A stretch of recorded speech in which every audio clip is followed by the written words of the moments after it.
السلام عليكم ورحمة الله وبركاته. أصحابتك وحنا جنة الكاميرا كلا السود وواضح أدي هذا أمهات سنتهين maanta waa arbaco waana shanta bisha November ee 11 sanadka 2025 muuqaalkan waxaan rabaa inaan idinku la wadaago Cumar Faatix oo looga adkaaday wareegii labaad ee tirinta codadka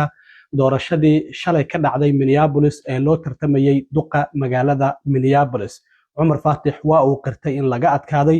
Jacob Frey oo markiisii saddexaad ku guuleystay in uu noqdo maayarka ama duqa magaalada Minneapolis. Arrintaasi waan idinla wadaagaya. magaalada mataanaha la ah Minneapolis ee St. Paul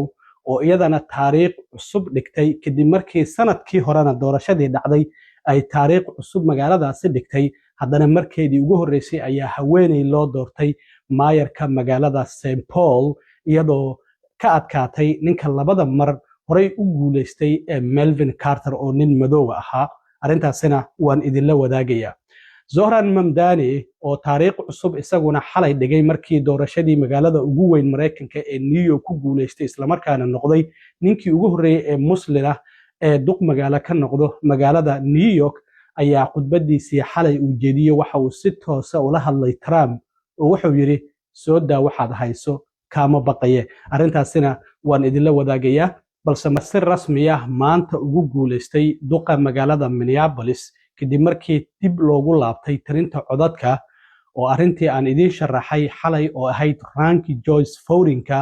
oo ah dooqa dadkii codkooda dhiibanayay iyo qofka labaad ay dooqooda ka dhigteen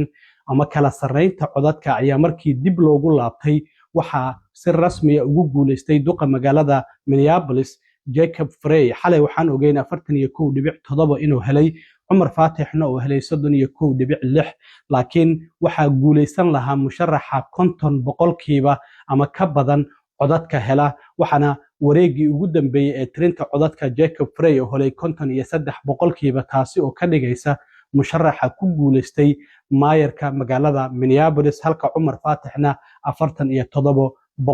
oo helay. marka markii saddexaad ayaa Jacob Frey loo doortay inuu noqdo duqa magaalada Minneapolis, waxaana uu sheegay inay markan ugu dambeyn doonto oo uusan isi soo sharaxi doonin xilliga xiga oo ah sanadka 2029. marka 12 sano oo isku xigta ayay noqonaysaa inuu ahaa duqa magaalada Minneapolis. Cumar Faatix oo isagu aqalka sanadka ee baarlamaanka gobolka Minnesota ku jiray ilaa iyo sanadkii 2022 ayaa weli kursigiisa sii haysan doona. wayna arki doonaa Cumar Faatix hadduu isi soo sharaxo marka waqtiga Jacob Frey uu dhamaado sanadka 2029. markii haddii uu markan isi soo sharaxo waxaan u malaynayaa in uu meel cidlo ah ka qaadan doono uu ku guuleysan doono duqa magaalada Minneapolis. marka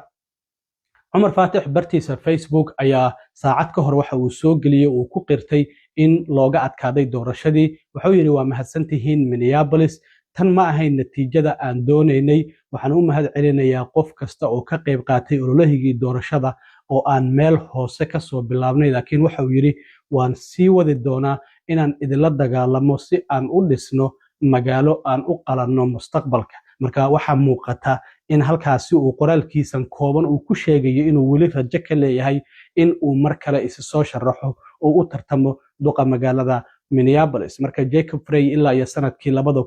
2018 ayaa waxa uu ka soo ahaa maayar magaalada Minneapolis, waxaana uu sheegay in markan ay ugu dambeyn doonto. marka sidaasi ayaa doorashadii ay ku soo ilaatay. wiilkeenii Soomaaliyeed dadaal dheer ayuu sameeyay markii ugu horeysay qof Soomaaliya uu isku soo sharaxo duqa magaalada Minneapolis ayay ahayd. meel fiican ayuuna soo gaaray. marka 4 sano kadib ayaan sugaynaa iyo go'aanka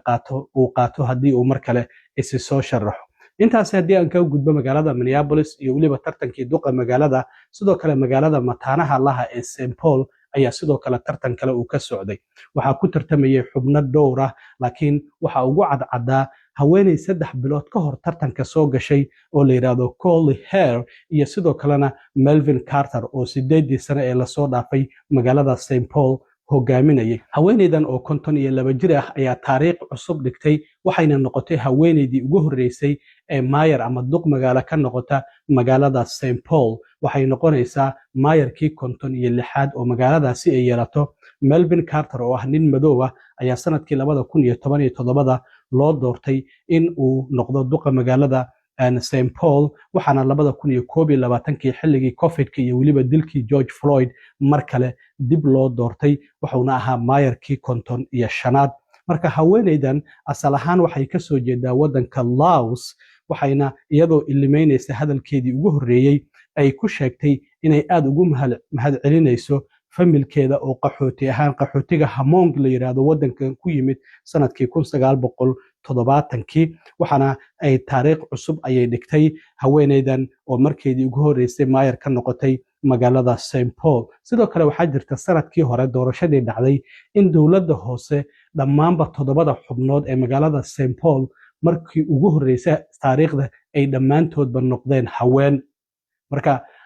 dawladda hoose 7 xubnood ee magaalada St Paul waa haween haddana maayarkii waxaa loo doortay haweeney marka dumar ayaa la wareegay magaalada St Paul oo taariikh cusub ayay dhigeen haweeneydan hadda maayarka loo doortay oo la yiraahdo Coley Hare waxaa sanadkii 2017 ay la shaqeynaysay oo madax u ahaa ninkan hadda ay ka guuleysatay oo maayarka 8 sano ee la soo dhaafay ahaa oo la yiraahdo Melvin Carter marka taariikh cusub ayaa magaalada St Paul iyadana laga diiwaan geliyay oo haweeneydan ayaa markeedii ugu horeysay waxay noqonaysaa in ay maayar ka noqoto magaaladaasi St Paul oo mataanaha la ah Minneapolis dhinaca kale magaalada New York xalay taariikh cusub ayuu dhigay Zoran Mamdani oo nin muslim ah oo wadanka Uganda ku dhashay asal ahaan waalidiintiisa ay dalka Hindiya ay ka soo jeedaan nin waxaa hadda lagu magacaabaa Democratic Socialist inuu yahay qaar waxay leeyihiin waa communist laakiin waa nin aftahana oo dawladda hoose ee New York ka tirsanaa sanad ka horna soo galay tartanka lama ogeyn dhowr bilood ka hor ninkan markii 6 bilood ka hor oo doorashooyinka israareebka uu ku guuleystay waliba ninkan Andrew Cuomo oo siyaasi rugcada ah oo dimuqraadi ahaa oo xilligii coronavirus-ka ahaa gudoomiyaha gobolka New York laakiin iscasilay markii haween la shaqeynayay ay ku eedeeyeen in uu farax xumeeyay ayaa mar kale siyaasadda doonayay inuu dib ugu soo laabto waxaa la yaab lahayd inuu Trump taageeray waliba nin dimuqraadi ah waxa uu yiri ma jecli ninkaasi Andrew Cuomo Nick Trump ayaa dhahaya laakiin ma doonayo Zoran Mamdani inuu soo baxo laakiin ninkaasi la celin waa oo doorashadii waa uu ku soo baxay wuuna ku guuleystay xalay marka taageerayaashiisa khudbad dheer ayuu u jeediyay oo kula hadlayay uguna mahad celinayay waxa uu si toos ah ula hadlay Trump wuxuu yiri Donald Trump maadaama aan ogahay inaad daawanayso 4 eray oo kaliya ayaan ku dhahaya codkaada kor u qaad macnaha waxay micnaheedu tahay kama cabsanaye waxa aad hayso Trump soo daa marka ninkii Trump ahaa kulay toos ayuu ula hadlay Zoran Mamdani saaka idaacadaha damba caalamka guud ahaan Mareykanka iyo caalamkaba isaga ayaa la hadalhayaa ninkan muslimka ah oo magaalada ugu weyn Mareykanka oo ah magaalada aan laga seexan 24 saacna laga soo jeedo in uu maayar ka noqdo ninkan waxyaabaha uu ku ololeeyay waxa kamid ahaa in dadka maalqabeennada canshuur 100% uu ku soo rogi doono in dukaamo cuntada laga gato oo dawladdu ay maamusho oo ka hirgelin doono oo si free ah cuntada looga heli doono magaalada New York arinta guryaha inuu wax ka qaban doono waayo maciishada iyo waliba noloshuba aad ayay qaali uga tahay magaalada New York marka isagoo Trump la hadlayay waxa uu yiri markii uu dhahayay codkaada kor u qaad Trump waan ogahay inaad daawanaysay 4taasi eray ayaan ku leeyahay waxa uu yiri Zoran Mamdani So Donald Trump, since I know you're watching, I have 4 words for you. Turn the volume up.